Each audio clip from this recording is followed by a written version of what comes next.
সবাই নিয়ে যে মাঠে নেমেছি, এর জন্য আমরা চাই আমরা জাস্টিস চাই। আমাদের কাছে আর কিচ্ছু না।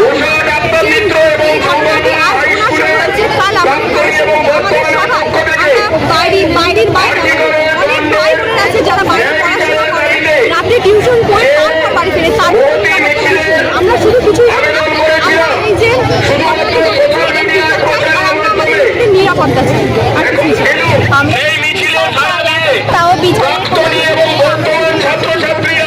আমরা মেয়েরা আমরা যারা কাজ করতে বেরোই, আমরা বাড়ির মতোই কর্মক্ষেত্রেও সমান নিরাপত্তা দাবি করি।